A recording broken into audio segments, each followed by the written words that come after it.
How important is having a supportive network?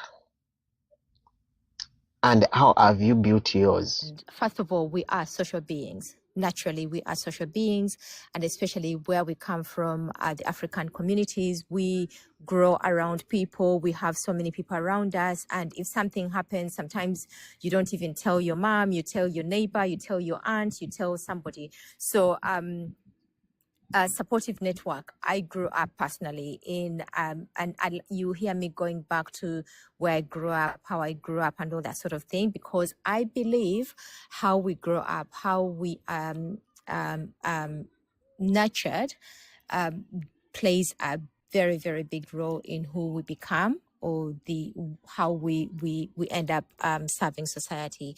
So I come from a very close-knit family where we told each other everything, where we support each other, where my mom, having been a single mother, whenever there was a decision to be made, say for example, if say 5 children have to go to school, but she only has school fees for 3, and she cannot decide who should go and who should wait. She would sit us down and tell us, hey, this is what is going on. What should we do? And then would sort of go like, okay, let so and so go because they are in a decisive class or something like that. So I grew up knowing and understanding the importance of having a support or people around you who cheer for you, and who you can learn from, or also teach, because I believe that we learn more when we teach.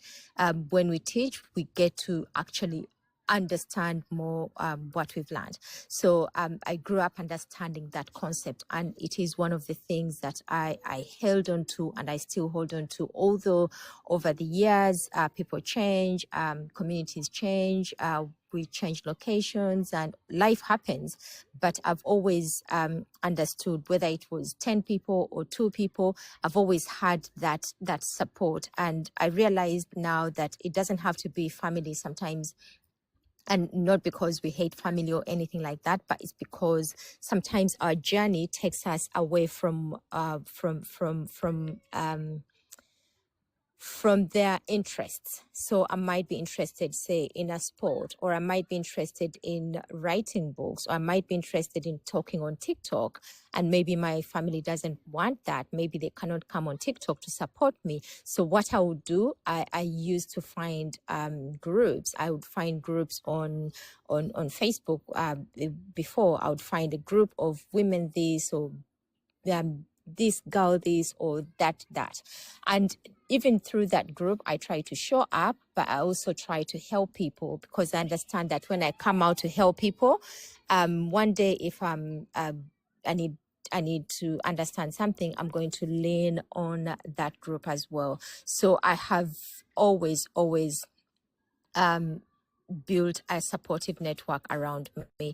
I go to a lot. I haven't in the recent past, but I used to go to a lot of workshops. I used to go to a lot of seminars. I used to go to a lot of things, online, offline. Like, I just go to things, but I go to things, and you'll find that I'll go to a book writing community, and then I know if I need to ask a question about this, I would phone up this person because this person does this.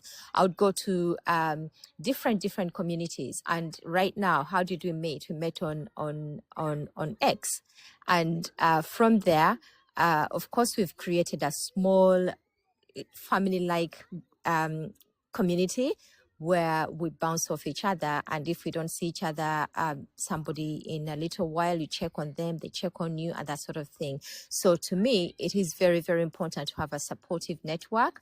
And it is also important to support others. Like, I don't sit there and wait for people to come and support me.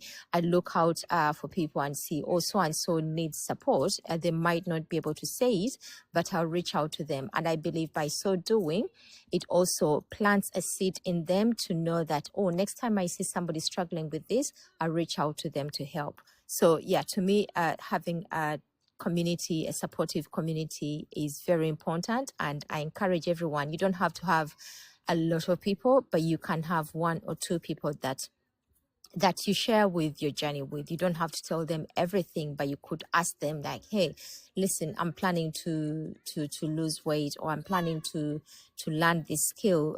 Where can I go? What can I do? And that's the whole point why we're having these lives on Sundays, and why the Africa Women Lead Directory was created, to have that community. And again, as I speak of supportive network, in the community, in the directory, we have a community, which is the ambition aligned community. And that community, again, comes from me understanding the purpose of having a community, and me understanding that some people are not able to find a community that is going to support them, or that supports them in what they do. So that's how we created that, so that people have a safe place and a safe space to go and share ideas and network and learn from each other. So yeah, I yield back the mic.